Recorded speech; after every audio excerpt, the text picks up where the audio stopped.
लिए चलते आपको बीजेपी कार्यालय जहां सुशील मोदी प्रेस कॉन्फ्रेंस कर रहे हैं। तो पार्टी ने तय किया कि एक एक मंत्री परिषद में एक एक हर दल को एक एक जगह दी जाएगी। क्योंकि जब हम शिवसेना को एक दे रहे हैं तो किसी अन्य को ज़्यादा देने का कोई सवाल ही पैदा नहीं होता था। तो केंद्र की सरकार ने, आदरणीय प्रधानमंत्री जी ने यह तय किया कि हर दल से एक एक व्यक्ति को मंत्री बनाया जाएगा। और जब जनता दल यू के नेता नीतीश जी से बातचीत की गई तो उन्होंने बाद में कहा कि हमारे दल में लोग किसी नाम पर एकमत नहीं हो पा रहे हैं, इसलिए अभी छोड़ दीजिए, बाद में देखा जाएगा। तो मैं फिर इस बात को दोहरा रहा हूं, उन्होंने कहा कि हमारे दल में किसी नाम पर सहमति नहीं बन पा रही है, इसलिए अभी छोड़ दीजिए, बाद में देखा जाएगा। और जब दूसरी बार मंत्रिपरिषद का विस्तार हो रहा था, उसमें स्वयं अमित शाह जी ने मुख्यमंत्री को टेलीफोन किया और कहा कि कोई एक नाम दे दीजिए। तो उन्होंने आरसीपी सिंह का नाम दिया और ये भी कहा कि देखिए ललन जी थोड़ा नाराज होंगे, उनका भी ध्यान रखना पड़ेगा, लेकिन उन्होंने एक नाम दिया और वह भी नाम आरसीपी सिंह का था। तो जब उन्होंने एक नाम दे दिया तब केंद्रीय मंत्रिपरिषद में उनको शामिल किया गया। तो इतना सफेद झूठ, इतना सरासर झूठ, इस प्रकार का झूठ कि आरसीपी सिंह को बिना पूछे बना दिया गया। अगर बिना पूछे बना दिया गया तो आखिर 1.5 साल तक वो कैसे केंद्र की सरकार में मंत्री बने रहे? आप तो इतने ताकतवर थे कि एक दिन में उनको हटवा सकते थे, तो आपने तो कभी विरोध नहीं किया, कभी नहीं कहा कि उनको हटा दिया जाए।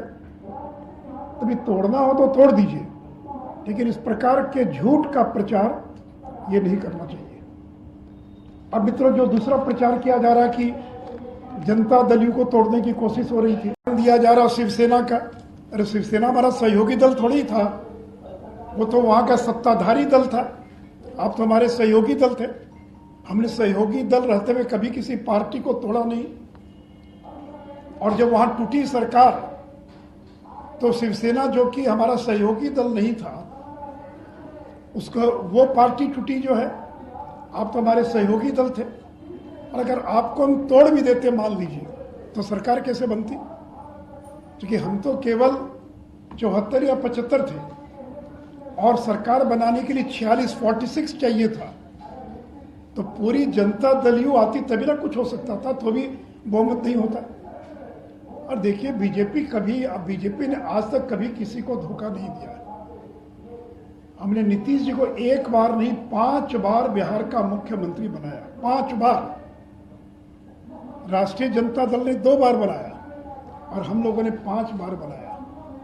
17 साल का हमारा संबंध था, लेकिन आपने दोनों बार एक झटके में तोड़ दिया।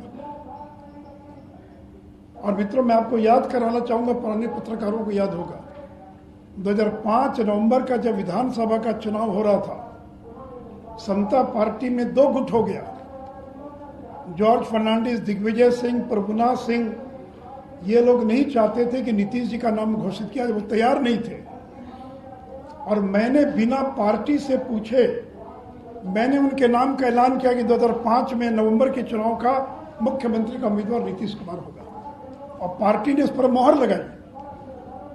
तो जिस बीजेपी ने आपको 5 बार बिहार का मुख्यमंत्री बनाया, आपके पार्टी के विरोध के बावजूद आपके नाम का ऐलान किया और आपको मुख्यमंत्री बनाया, उस पार्टी को आपने धोखा दे दिया। और देखिए मित्रों, ये जो विश्वासघात है, ये केवल बिहार की जनता के साथ विश्वासघात नहीं है। 2020 के अंदर वोट मिला नरेंद्र मोदी के नाम पर, आपके नाम पर वोट नहीं मिला। अगर आपके नाम पर भी वोट मिला होता तो हम 150 पौने 200 पार कर जाते। अगर आपके नाम पर वोट मिला होता तो आपको कल 43 सीट नहीं मिली होती। जब लगा कि हालात स्थिति ठीक नहीं है, तो नरेंद्र मोदी ने एक दिन में 3-3, 4-4 रैलियां की, जी जान लगा दिया। तो 2020 का जनादेश नरेंद्र मोदी के नाम पर है। 2020 का जनादेश नरेंद्र मोदी का जनादेश है। और 2020 में जब नरेंद्र मोदी आए यूँ तो समाज के सभी तबकों का वोट मिल रहा था, लेकिन जो अति पिछड़ा समाज है, जो 30-35% है, क्योंकि नरेंद्र मोदी अति पिछड़ा समाज से आते हैं, अति पिछड़ा समाज उनको अपना नेता मानता है। अति पिछड़ा का एक एक वोट गिनकर नरेंद्र मोदी की झोली में पड़ गया, तब आप मुख्यमंत्री बने और तब बिहार के अंदर हमारी सरकार बनी। तो नीतीश जी, ये केवल नरेंद्र मोदी का अपमान और नरेंद्र मोदी के साथ विश्वासघात नहीं है, ये बिहार के जो अति पिछड़ा समाज है, जो 30% अति पिछड़ा है, उसको आपने अपमानित किया है। और ये वही राजद के लोग हैं जिनके 15 साल में अगर सबसे ज्यादा कोई प्रताड़ित हुआ तो ये अति पिछड़ा समाज के लोग हुए, जिनकी जमीनों पर कब्जा कर लिया जाता था, मार के भगा दिया जाता था, वोट नहीं देने दिया जाता था। और जिसको लालू जी ने कभी जिन्न कहा था, वो जिन्न जब आपके साथ आ गया तब सरकार बनी। और आज वो जिन्न आपके साथ नहीं है, वो भारतीय जनता पार्टी के साथ है, नरेंद्र मोदी के साथ है। इसलिए ये गलतफहमी ना रहे, 2015 और 2020 में बहुत अंतर है। उस समय अति पिछड़ा आपके साथ था, आज नरेंद्र मोदी के साथ। और नरेंद्र मोदी की लोकप्रियता पहले की तुलना में कई गुना ज्यादा है। और मित्रों, पिछली बार जब आपने गठबंधन तोड़ा आरजेडी से, तो आपने कहा मैं भ्रष्टाचार के मुद्दे पर कोई समझौता नहीं करूंगा, और कहा कि तेजस्वी ने कोई जवाब नहीं दे पाए, इसे मैं गठबंधन तोड़ रहा हूं। उस समय तो केवल सीबीआई ने छापा मारा था, अब तो सीबीआई ने चार्जशीट फाइल कर दिया।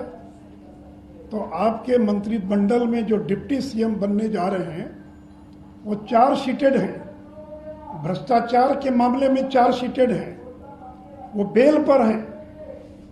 कल कोर्ट अगर चाहे तो उनकी बेल को खारिज कर सकता है, उनको दोबारा जेल भेज सकता है।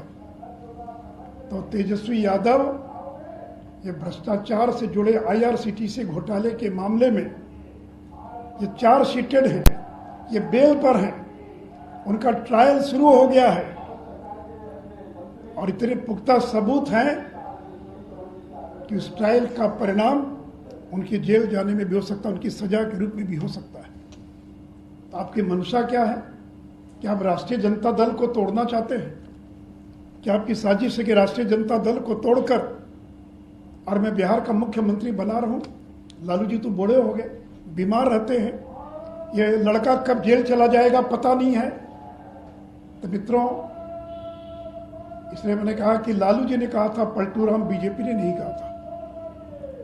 तो इसलिए ये कल राष्ट्रीय जनता दल को भी धोखा दे सकते हैं, इसलिए राजद के नेताओं को भी और सावधान रहने की आवश्यकता है। मित्रों, उनकी महत्वाकांक्षा को लेकर बात हो रही है। मित्रों, मैं आपको बताना चाहूंगा कि उनके नजदीकी लोगों ने कई बार प्रयास किया कि उनको उपराष्ट्रपति का उम्मीदवार घोषित कर दिया जाए।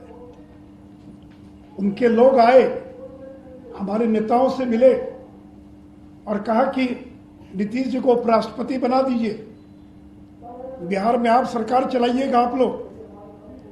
लेकिन जब बीजेपी का अपना बहुमत है तो हम किसी दूसरे को क्यों उपराष्ट्रपति बनाते? तो पता नहीं, मुझे शायद यह भी कोई कारण हो सकता है। और मित्रों, नई सरकार बन गई है, आज शपथ ग्रहण होगा और मैं केवल राष्ट्रीय जनता दल को स्मरण कराना चाहूंगा कि तेजस्वी यादव ने प्रेस कॉन्फ्रेंस में कहा था, अपने हर भाषण में कहा था और कहा था कि 15 वर्ष के एनडीए शासन में रिक्त पड़े 4.5 लाख पद भरने के साथ साथ 5.5 लाख स्थायी पदों का सृजन, कुल 10 लाख स्थायी नौकरियों की समयबद्ध बहाली की प्रक्रिया पहली ही कैबिनेट बैठक में पहले दस्तखत के साथ शुरू होगी। तो मित्रों, तेजस्वी यादव को इसी नाम पर वोट मिला, इतनी बड़ी संख्या में सीटों को जीतने में उनको सफलता मिली। तो मैं इनको याद कराना चाहूंगा, आज या कल मंत्रिपरिषद के गठन के बाद जब कैबिनेट की पहली बैठक होती है तो आपका वायदा था, हर भाषण में आप जोर जोर से कहते थे कि कैबिनेट की पहली बैठक में और पहला हस्ताक्षर होगा कि बिहार के 10 लाख लोगों को रोजगार दिया जाएगा, सरकारी नौकरी, रोजगार यानी प्राइवेट सेक्टर में नहीं, सरकारी नौकरी दी जाएगी। इसलिए मैं क्या आपको स्मरण कराना चाहूँगा, और हम रोज रोज आपको स्मरण कराते रहेंगे कि आपका 10 लाख नौकरियों का वायदा था, आप उस वायदे को पूरा कीजिए। और मित्रों ने एक और वायदा किया था कि किसानों का कर्ज माफ करेंगे। तो बिहार का किसान आपसे जानना चाहता है कि आप किसानों का कर्ज कितने दिनों में माफ करेंगे। और साथ ही साथ आपने कहा कि आशा कार्यकर्ता, आंगनबाड़ी सेविका, सहायिका, रसोई कर्मियों के मौजूदा मानदेय को दुगना करके और जीविका दीदियों को नियमित वेतन नौकरी उपलब्ध कराई जाएगी। तो जो आशा वर्कर है, ये जो आशा है, आंगनबाड़ी सेविका, सहायिका है, उनके वेतन को, उनके मानदेय को आपने दुगना करने की घोषणा की। तो आप सुन रहे थे बीजेपी सांसद सुशील मोदी की प्रेस कॉन्फ्रेंस को। सुशील मोदी ने नीतीश कुमार पर जमकर हमला बोला। सुशील मोदी ने कहा कि जिस बीजेपी ने आपको 5 बार सीएम बनाया, उसे धोखा दिया नीतीश कुमार ने। और साथ उन्होंने कहा कि 17 साल का जो हमारा साथ था, उसे एक झटके में नीतीश कुमार ने तोड़ दिया। इसी तरह और भी कई अहम बातों का सुशील मोदी ने जिक्र किया।